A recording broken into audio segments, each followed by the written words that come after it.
अहिल्यानगर मनपा भरती संदर्भात एक नवीन अपडेट जी आहे तर ती समोर येत आहे। याचे 1369 पद जे आहेत तर ती रिक्त आहेत। तर याची जाहिरात कधी येऊ शकते, परीक्षा कोण घेणार आणि कोणती पदे भरणार याच्या संबंधातला एक डिटेल व्हिडिओ तुम्हाला आजच्या या व्हिडिओमध्ये जे आहे तर ते पाहायला मिळणार आहे, म्हणून तुम्ही हा व्हिडिओ शेवटपर्यंत पूर्ण बघायचा आहे। बघा, नुकतीच ही बातमी आली ती 22 मे 2026 ची, पेज नंबर 4। ओके, माय अहिल्यानगर एडिशन। बघा, महापालिका पद भरती रेंगाळली, टीसीएस कडे पत्र व्यवहार सुरू, अभियंतासह 45 पदे भरणार। तर याच न्यूज विषयी संपूर्ण माहिती मी तुम्हाला सांगणार आहे। आणि सरळ सेवेसाठी आपली सर्वसमावेशक सरळ सेवा भरती बॅच आहे, जी तुम्हाला कुठल्याही मनपा भरती, नगर परिषद, वन विभाग, झेडपी, आरोग्य भरती आणि आदिवासी विभाग भरती या सर्वांसाठी उपयुक्त असेल, कारण की ही पदं एमपीएससी कडे जाणार नाहीत, हे आता आपल्याला क्लिअर झालेले।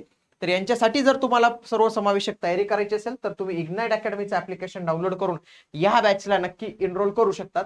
आता बघा, जर आपण या अहिल्यानगर मनपा भरतीचं जर पाहिलं, जवळपास 18 वर्षापासून पदभरती झालेली आहेत।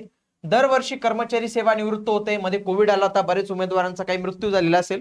या महानगरपालिकेत पाहिलं तर 2870 पद मंजूर केलेली शासनाने, त्याच्यापैकी सध्या फक्त 1500 पद जे आहेत तर ते कार्यरत आहेत आणि 1369 पद आपल्याला इथं काय बघायला मिळतात, रिक्त जे आहेत तर ते इथं बघायला मिळतात। जर तुम्ही रिक्त पाहिलं, जवळपास 48% डिपार्टमेंट त्यांचं रिक्त आहे मित्रांनो। मग अशा पद्धतीने ती महानगरपालिका चालेल कशी? मग या 1369 पद रिक्त आहेत, तरी पण त्यांनी फक्त आता 45 जे अत्यावश्यक पद आहेत की ज्यांची तुम्हाला आता गरज आहे तेवढेच पद भरण्यासंदर्भात सांगितलेले आहे। आणि त्यासोबतच त्याच्यासाठी टीसीएस या कंपनी सोबत त्यांनी करार केलेला आहे। म्हणजे अहिल्यानगर मनपा भरती ही कोणामार्फत होणार आहे? ही टीसीएस यांच्या मार्फत होणार आहे। ती एमपीएससी वगैरे आयबीपीएस किंवा कुठल्याही अन्य कंपनी मार्फत होणार नाही। त्याच्यासाठी आपला कुठला पॅटर्न असणार आहे, तर तो असणार आहे टीसीएसचा पॅटर्न असणार आहे। आता या 1369 रिक्त पैकी 45% आवश्यक पदे, तर असा निर्णय काय घेण्यात आलेला लक्षात ठेवा, कारण की कुठल्याही मनपाला त्यांचा आस्थापना खर्च हा 35% आधी ठेवावा लागतो। आस्थापना खर्च म्हणजे काय, तुम्ही असं समजा की तो एक महसुली खर्च असतो, म्हणजे वेतन, निवृत्ती वेतन, काय ते दररोज स्टेशनरीचा खर्च, पेन, पेन्सिल, पट्टी, काय त्याचे लाईट बिल, या सगळ्यांचा खर्च जो विकास कामांवर होत नाही, डेव्हलपमेंटच्या प्रोजेक्टवर होत नाही, तो असतो आस्थापना खर्च। ऑलरेडी यांचा आस्थापना खर्च खूप जास्त झालेला आहे, म्हणून त्यांनी फक्त सध्या 45 पद भरण्यासंदर्भाची मान्यता जी आहे तर ती इथं दिलेली आहे। मग याआधी जेव्हा एकनाथ शिंदे जे मुख्यमंत्री होते त्यावेळी त्यांना 176 पद मंजुरी मिळालेली होती, परंतु त्यांनी नंतर तिथं वेतन वाढ केली, वेतन आयोग लागू केला, त्याच्यानंतर फक्त आता 45 पद भरण्यासंदर्भात त्यांना मान्यता दिलेली आहे। कोणती कोणती पद भरली जाणार आहेत याच्यामध्ये? इंजिनिअरिंगची पद जास्त आहेत। बघा, कनिष्ठ अभियंता सिव्हिल म्हणजे जेई सिव्हिलची 15 पद आहेत।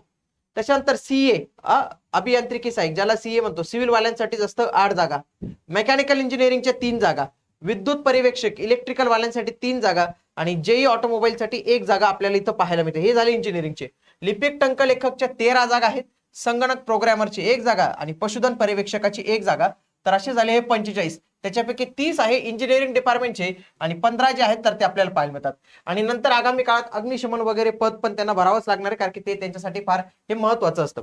नुकताच त्यांनी टीसीएस या कंपनी सोबत करार पूर्ण केलेला आहे। जी बिंदू नामावलीची गोष्ट आहे, रोस्टर सिस्टीम, ती पण तयार झालेली आहे। जाहिरातीचा मसुदा टीसीएस कडे पाठवलेला आहे। टीसीएस कडून पुढील प्रक्रियेचे वेळापत्रक मिळताच आपल्याला याची जाहिरात कधी पाहायला मिळू शकते। जे यशवंत डांगे महानगरपालिका आयुक्त आहेत अहिल्यानगरचे, तर त्यांनी देखील सांगितले भरती प्रक्रियेचा मसुदा अंतिम टप्प्यात असून लवकरच ही प्रक्रिया राबवली जाईल। सध्या टीसीएस कडून पुढील प्रक्रियेची माहिती येण्याची जी आहे तर ती प्रतीक्षा त्यांनी केलेली। आता टीसीएस आणि यांचं संगनमत झालं तर आपल्याला कधी जाहिरात जी आहे तर ती पाहायला मिळू शकते। आता आपल्याला काय करायचे, व्यवस्थित पद्धतीने तयारी करायची। याच्यासाठी मित्रांनो आपल्याकडे सिव्हिल वाल्या उमेदवारांसाठी एक सरळ सेवेची आपली बॅच पण आहे। सर्व त्याच्यामध्ये टेक्निकल, नॉन टेक्निकल दोन्ही गोष्टी तुम्हाला पाहायला मिळतील। भेटूया आता आपण पुढील व्हिडिओमध्ये, तोपर्यंत जय हिंद, जय महाराष्ट्र, धन्यवाद।